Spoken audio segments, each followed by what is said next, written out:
நேபாளத்திற்கு ஆன்மீக சுற்றுலா பயணம் மேற்கொண்ட கிருஷ்ணகிரி மாவட்டத்தைச் சேர்ந்த 5 பேர் கோஷி ஆற்று வெள்ளத்தில் சிக்கியதாக கூறப்படுகிறது. அவர்களை தொடர்பு கொள்ள முடியாததால உறவினர்கள் கவலை அடைஞ்சிருக்கிறாங்க. கூடுதல் விவரங்களை செய்தியாளர் ஜெகநாத்திடம் கேட்டப்படலாம். ஜெகநாத், உறவினர்கள் என்ன சொல்றாங்க? கடைசியா அவங்க கூட எப்ப பேசினதா சொல்றாங்க? அவங்களோட நிலை என்ன அப்படிங்கிறது தொடர்பா ஏதேனும் தகவல் இருக்கா? கூடுதல் விவரம் என்ன ஜெகநாத்?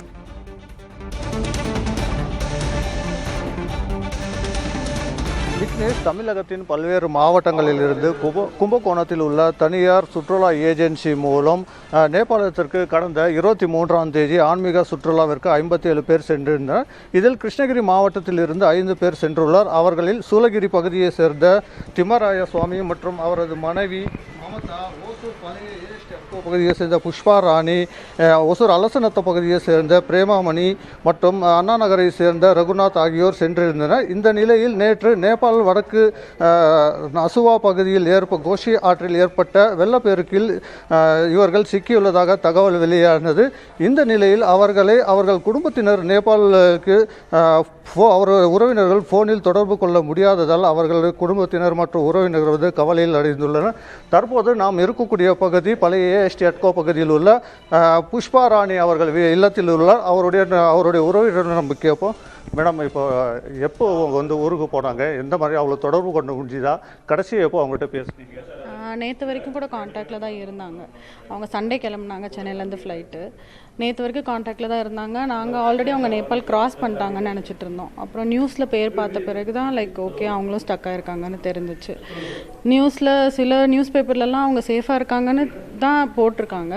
பட் ஆனால் எம்பசியில் கால் பண்ணி கேட்கும்போது இல்லை, அவங்களோட டீட்டெயில்ஸ் எதுவும் தெரியல அப்படின்னு சொல்கிறாங்க. ஸோ கரெக்டாக ஒரு ப்ராப்பரான இன்ஃபர்மேஷன் எதுவுமே எங்கேயுமே வரல. ஸோ கவர்மெண்ட் தான் வந்து கொஞ்சம் ஸ்டெப் எடுத்து ஏதாச்சும் ஒரு டீட்டெயில் கரெக்டாக அவங்க இப்படி தான் இருக்காங்க, இவ்வளோ நாளில் அட்லீஸ்ட் நாங்கள் கண்டுபிடிச்சிருவோம், ஏதாவது ஒரு டீட்டெயில் சொன்னால் கொஞ்சம் நல்லாயிருக்கும்.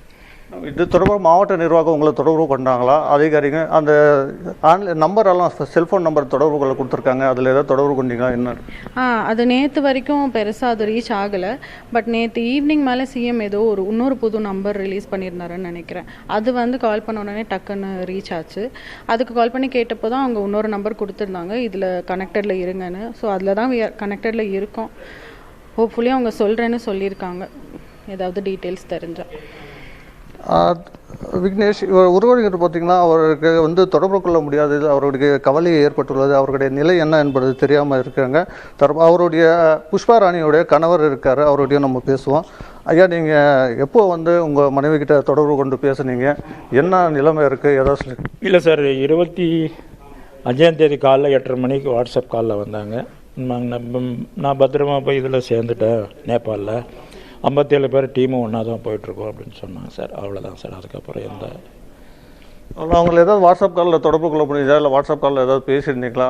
இல்லை, அன்றைக்கி 25ஆம் தேதி பண்ணது தான் சார். அதுக்கப்புறம் அவங்க பண்ணது தான், நாம் பண்ணது ரீச் ஆகலை. அவங்க பண்ணி சொன்னாங்க நேபாள் நாங்கள் எல்லோரும் சேஃபாக இருக்கிறோம், பத்திரமா போய் சேர்ந்துட்டோம். அதுக்கப்புறம் எந்த இன்ஃபர்மேஷனும் இல்லை சார். விக்னேஷ், இவர் உறவினர்கள் வந்து அவர் எங்கே இருக்காங்க, எப்படி இருக்காங்கன்ற தெரியாத ஒரு சூழ்நிலை தான் இருக்காங்க. இவர்களுக்கு வந்து மாவட்ட நிர்வாகம் சரி, தமிழக அரசு அவருடைய நிலை என்ன என்றது தெரிய வேண்டும் என்பது இவர்களுடைய கோரிக்கையாக உள்ளது.